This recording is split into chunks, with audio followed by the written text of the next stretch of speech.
Posisi seorang wanita setelah dia dihalalkan oleh Allah dan posisinya dia sebelum dia dihalalkan di hadapan Allah itu sangat berbeda. Banyak wanita yang tidak sadar, baik secara langsung atau tidak langsung. Dia tidak pernah mengerti perbedaan ketika dia belum menikah dan perbedaan ketika dia sudah menikah. Nah, ini tentunya harus kita mengerti supaya nampak jelas, supaya nampak terang bagaimana kedudukan wanita, kondisinya sebelum menikah dan kondisinya sesudah menikah. Tentunya kita mengetahui Syekhul Islam Ibnu Taimiyah itu lalu berkata kepada kita bahwasanya wanita sebelum dia menikah maka tidak ada yang paling dia taati kecuali yang pertama adalah Allah dan Rasulnya. Kemudian yang ketiga adalah ibunya, yang keempat adalah bapaknya. Ini kondisi wanita sebelum pernikahan. Sama persis dengan kondisi laki-laki. Sebelum pernikahan adalah tidak ada yang paling dia taati kecuali Allah dan Rasulnya, ibu dan bapaknya. Tapi ketika wanita itu dipetik sama seorang laki-laki, dipermaklumkan pernikahan oleh seorang laki-laki dan dia dihalalkan oleh seorang laki-laki dengan akad ijab qabul, maka pada saat itulah terjadi perbedaan nyata antara laki-laki dan perempuan. Kalau laki-laki sebelum menikah dan sesudah menikah tetap urutan ketaatan yang harus dia berikan dalam prioritasnya. Allah, Rasulnya, ibu dan bapaknya. Sebelum menikah begitu, sesudah menikah begitu. Tapi ketika perempuan sebelum menikah Allah, Rasul dan ibu dan bapaknya, tapi setelah dia dihalalkan oleh seorang laki-laki dengan ijab kabul yang dia ucapkan, qabiltu nikahaha wa tazwijaha bimahrin madkurin halan. Aku terima nikahnya dan mas kawinnya sebagaimana yang tertera dengan kondisi kontan dan cash.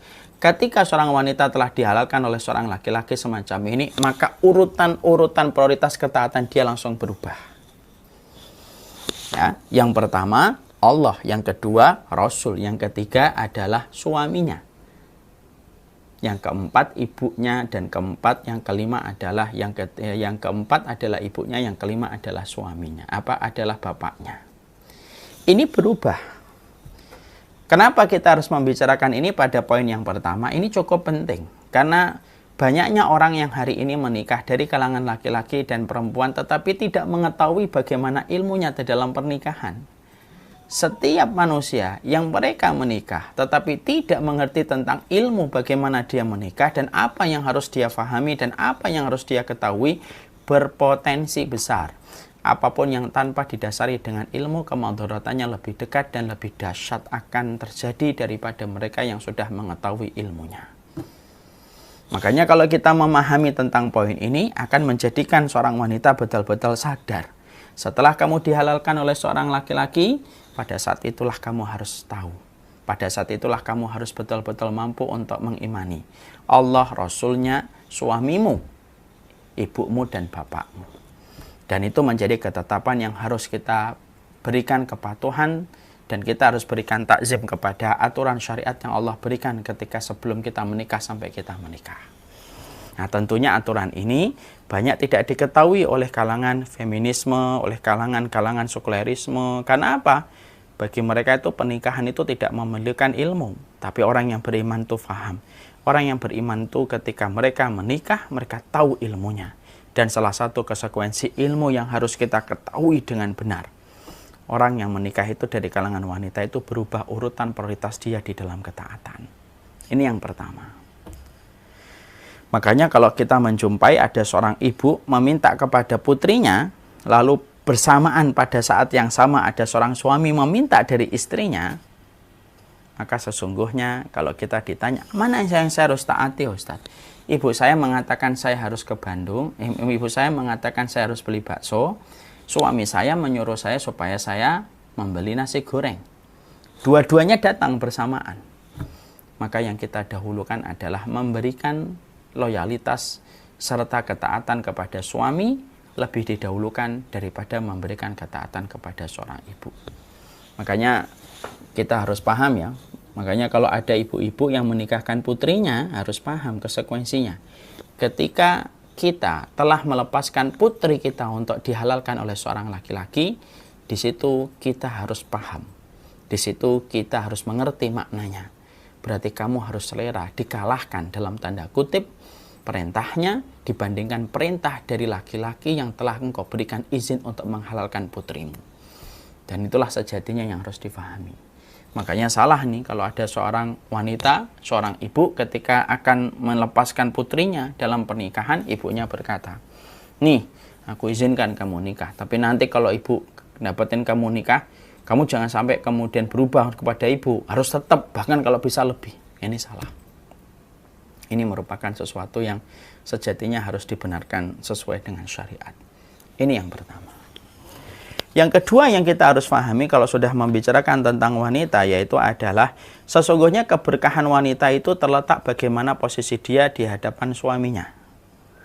Jadi keberkahan wanita itu terletak bagaimana posisi dia di hadapan suaminya.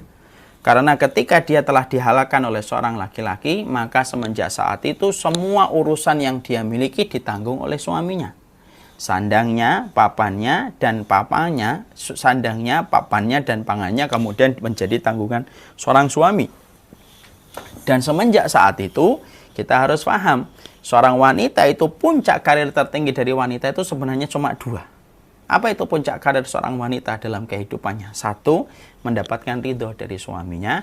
Dua, berhasil mencetak generasi yang solih dan taat kepada Allah. Dua ini kalau dapat itu puncak karir. Melebihi wanita yang berpredikat sebagai komisaris di sebuah perusahaan. Melebihi predikat seorang wanita yang menjadi menteri. Atau menteri bertangan besi, misalkan Margaret Thatcher. Kalah. Kenapa? Karena puncak tertinggi dari karir seorang wanita itu adalah ketika mereka mampu mendapatkan ridho dari suaminya dan mampu mencetak generasi keturunannya dengan kesolihan dan ketaatan. Dan keberkahan wanita itu tergantung bagaimana posisi dia di hadapan suaminya.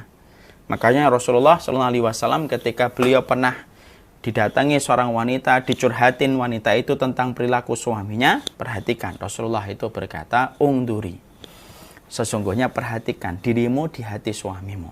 Fa innama huwa jannatuki wa naruki. Apapun kondisi suamimu, sesungguhnya dialah pintu surgamu sebagaimana dia bisa menjadi pintu nerakamu.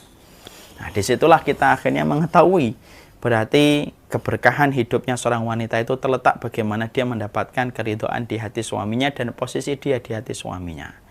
Makanya jihad terbesar wanita bukan di medan jihad layaknya di Palestina. Tapi jihad wanita tertinggi adalah ketika dia berkhidmah semaksimal mungkin, sepenuh hatinya, sampai dia mampu menundukkan hati suaminya hingga hati suaminya memberikan keridhaan dan kecintaan kepada dirinya, maka 8 pintu surga akan dia dapatkan dan memanggil namanya ketika dia berhasil mengalahkan nafsunya, perasaannya, pemikirannya, was-wasnya, sampai dia mendapatkan ridho dari suaminya, maka sesungguhnya Allah akan memberikan balasan cash dan kontan. 8 pintu surga akan menanti dirinya dan memanggil namanya untuk dimasuki olehnya. Karena besarnya kecintaan Allah kepada wanita yang telah mendapatkan ridho dari suaminya. Makanya kemudian Rasulullah SAW berkata, ayyuma imra'atin salat khamsaha wa shamat syahruha wa hafidat farjaha wa ta'at li zawjiha udkhulil jannah min ayil abwabi syi'ti. Makanya dalam satu riwayat itu diterangkan, perempuan mana saja yang mampu menjaga sholatnya, menjaga puasanya, menjaga kehormatannya, lalu dia mendapatkan ketaatan dari suami, lalu dia memberikan ketaatan kepada suaminya sampai suaminya ridho, maka 8 pintu surga itu akan mempersilahkan pintu-pintu itu dilewati olehnya karena menghormati wanita yang telah mendapatkan ridho dari suaminya. Mungkin bagi kalangan kapitalis atau mungkin feminisme itu akan berkata, kenapa Ustadz? Enak betul ya jadi laki-laki. Jangan begitu. Jangan pernah mengatakan bahwasanya mendapatkan keridhaan dari suami itu berarti mengenakan posisi laki-laki dan memberikan angin surga kepada laki-laki dan kaum hawa. Oh enggak gitu. Sesungguhnya ketika wanita dikondisikan bahwasanya jihad terbesar yang dia lakukan itu mendapatkan keridhaan dari suaminya, itu bukan memberikan angin surga kepada seorang laki-laki. Kenapa? Karena memang komitmen laki-laki kepada seorang wanita yang telah dihalalkan itu komitmen yang besar yang harus dia pertanggungjawabkan dunia dan akhirat. Kalaulah setiap laki-laki itu mengetahui betapa besarnya tanggung jawab yang harus dia lakukan setelah menghalalkan wanita, mungkin laki-laki itu betul-betul dalam kondisi bingung ketika memikirkan posisinya nanti di hadapan Allah. Karena semenjak seorang wanita dihalalkan oleh seorang laki-laki, semenjak pada saat itu makanannya, minumannya, pakaiannya, tempat tinggalnya, semua yang ditanya itu adalah semua yang akan dihisap oleh Allah itu bukan istrinya, tapi yang dihisap oleh Allah itu suaminya. Karena besarnya tanggung jawab seorang suami di hadapan Allah ketika dia telah menghalalkan ubun-ubun seorang wanita, itulah yang menjadikan Allah itu memerintahkan wanita untuk menggapai ridhonya seorang suami, karena keberkahan wanita itu terletak bagaimana posisi dia di hati suaminya. Makanya barokah betul ketika seorang wanita itu betul-betul mampu mentaati suaminya dan mendapatkan keridhoannya. Makanya Masya Allah ya, ada sebuah kisah yang sudah sering saya ulang di banyak kesempatan. Ada seorang wanita itu curhat kepada seorang syekh, bertanya tentang satu kondisi yang terjadi dan menimpa kepada sang wanita. Syekh, saya ini punya anak. Anak saya pertama itu nakal betul, tapi anak saya kedua kok berbeda dengan anak saya yang pertama. Syekh ketika mendapati pernyataan wanita itu, syekh itu bertanya sama wanita itu, sini, boleh saya aku tanya? Boleh. Yang aku tanyakan sederhana. Bagaimana kedudukan kamu ketika kamu memiliki anak yang pertama? Maka bagaimana kedudukanmu ketika memiliki anak yang pertama di hadapan suamimu?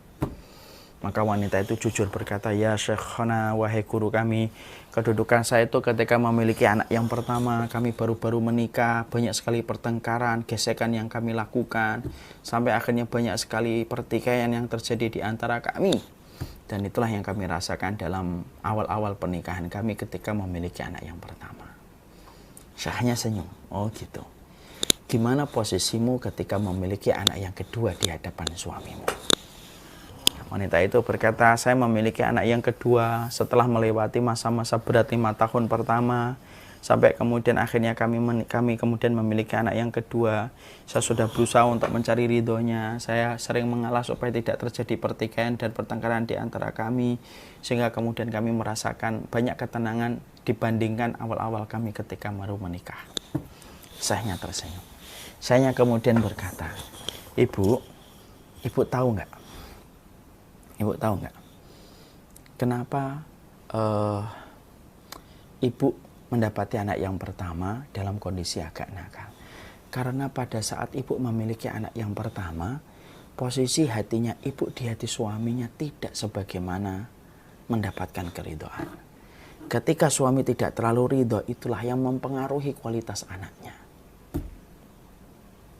Sehingga Allah jadikan sebagaimana yang ibu rasakan dan ibu dapatkan. Tapi setelah ibu itu membereskan kedudukan ibu bersama suaminya, ibu kemudian ngalah sampai memberikan ketaatan kepada sang suami, sampai suaminya ridho. Ketika engkau telah diridhoi oleh suamimu, maka semua urusan pun diridhoi oleh Allah. Sampai urusan anaknya pun itu Allah ridhoi, dan Allah jadikan anak itu lebih taat daripada anak yang pertama. Nah, disitulah kita mendapati, Masya Allah ya. Di situ kita menjumpai, di situ kita mendapatkan, Masya Allah. Ternyata keberkahan wanita terletak bagaimana posisi dia di hati suaminya. Makanya Masya Allah ya, jihadnya wanita itu terletak pada komitmen dia untuk mendapatkan ridho dari suaminya.